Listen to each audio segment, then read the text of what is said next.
Assalamualaikum warahmatullahi wabarakatuh.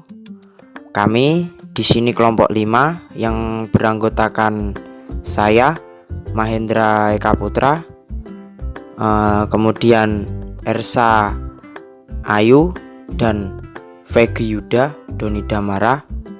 Di sini kami akan membahas tentang mata kuliah ekonomi makro dengan materi tabungan, investasi, dan sistem keuangan. Yang pertama, kita akan membahas banyaknya ragam lembaga atau institusi yang meramaikan sistem keuangan dalam suatu perekonomian. Yang kedua, kita akan membahas hubungan antara sistem keuangan dan beberapa variabel inti ekonomi makro, khususnya tabungan dan investasi. Dan yang ketiga, kita akan mengembangkan model permintaan dan penawaran dana dalam pasar keuangan. Dalam model ini, suku bunga adalah harga yang disesuaikan untuk menyeimbangkan permintaan dan penawaran. Model ini menunjukkan bagaimana berbagai kebijakan pemerintah memengaruhi suku bunga dan juga bagaimana masyarakat mengalokasikan sumber-sumber daya yang langka. Selanjutnya, lembaga-lembaga keuangan. Sistem keuangan disusun oleh beragam lembaga keuangan yang membantu dalam mengordinasikan penabung dan peminjam. Sebagai pendahuluan dari analisis kekuatan ekonomi yang mendorong sistem keuangan, mari kita membahas hal terpenting dari lembaga-lembaga ini. Lembaga keuangan dapat dikelompokkan ke dalam dua kategori, yaitu pasar keuangan dan perantara keuangan. Selanjutnya terdapat dua jenis pasar. Yang pertama, pasar keuangan dan pasar obligasi. Pasar keuangan atau financial market merupakan lembaga tempat di mana orang yang ingin menyimpan dapat secara langsung menyediakan dana kepada orang yang ingin meminjam. Dua pasar keuangan paling penting dalam perekonomian adalah pasar obligasi dan pasar saham. Pasar obligasi atau bond. Obligasi atau bond adalah surat utang yang menyatakan kewajiban-kewajiban pihak peminjam kepada pihak pemegang obligasi tersebut. Sederhananya, obligasi adalah sebuah instrumen utang. Yang kedua, pasar saham. Pasar saham merupakan pasar untuk perdagangan saham perusahaan yang dipegang umum dan instrumen finansial yang berhubungan atau termasuk opsi saham, perdagangan, dan perakiraan indeks. Lembaga-lembaga perantara keuangan bank. Istilah perantara melambangkan peran lembaga keuangan ini yang berdiri antara pihak penabung dan pihak peminjam. Sekarang kita akan melihat dua perantara keuntungan yang paling penting, yaitu bank dan reksadana. Bank adalah perantara keuangan yang paling dikenal oleh masyarakat.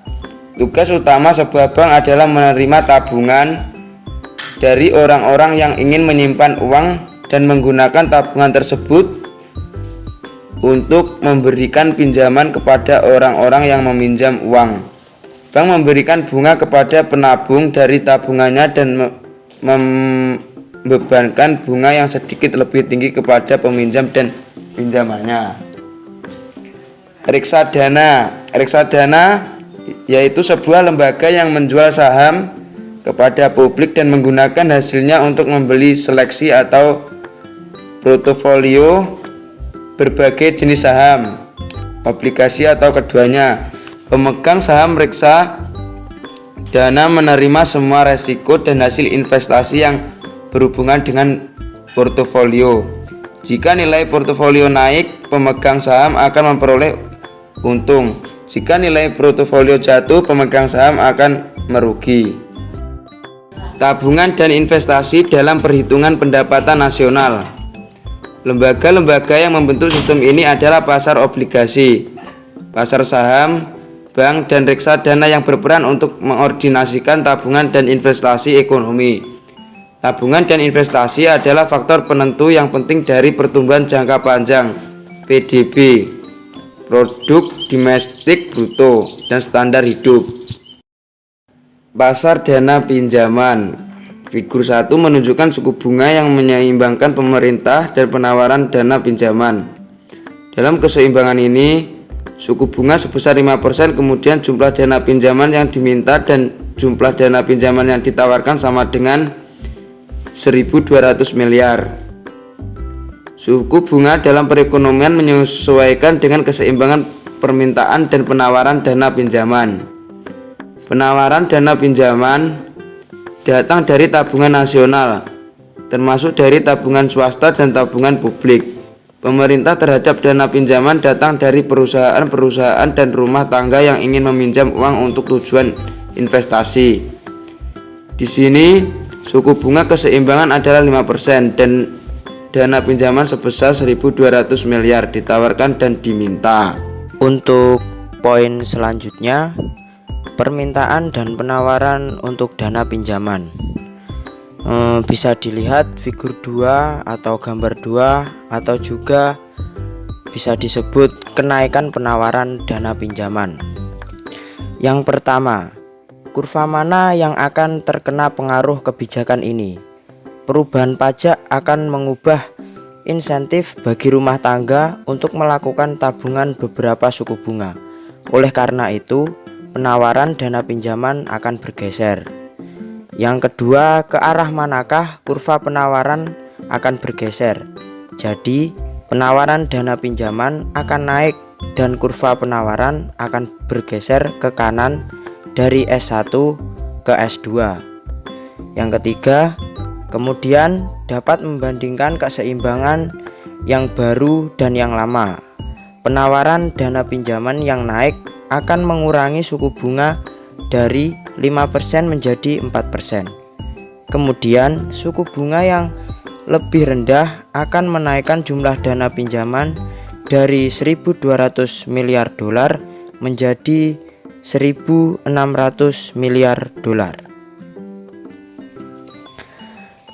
Dapat disimpulkan, perubahan dana atau undang-undang perpajakan mendorong orang-orang untuk menabung lebih banyak, akan menggeser kurva penawaran dana pinjaman ke kanan dari S1 ke S2.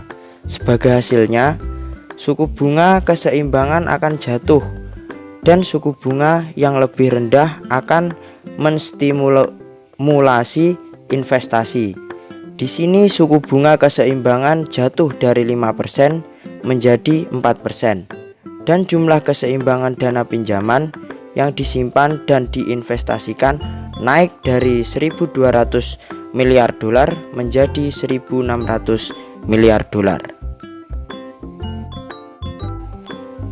Kemudian dapat dilihat lagi figur 3. Dari segi permintaan, atau bisa disebut juga kenaikan permintaan dana pinjaman. Yang pertama, apakah kurva ini akan mempengaruhi permintaan dan penawaran? Kredit pajak mengubah investasi pada suku bunga, akibatnya mengubah permintaan dana pinjaman. Begitu juga sebaliknya, kredit pajak tidak mengubah investasi pada suku bunga, maka pajak tidak akan mempengaruhi penawaran dana pinjaman. Yang kedua, ke arah mana kurva permintaan ini bergeser?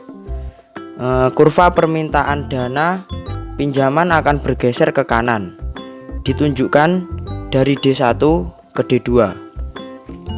Yang terakhir, bagaimana keseimbangan ini akan berubah? Permintaan dana pinjaman menaikkan suku bunga dari 5% menjadi 6%. Kemudian suku bunga yang lebih tinggi meningkatkan jumlah dana pinjaman yang ditawarkan dari 1.200 miliar dolar menjadi 1.400 miliar dolar. Jadi dapat disimpulkan, jika pengenalan kredit pajak investasi mendorong perusahaan lebih banyak, permintaan dana pinjaman akan naik. Sebagai hasilnya, suku bunga keseimbangan akan naik dan suku bunga yang lebih tinggi akan menstimulasi tabungan.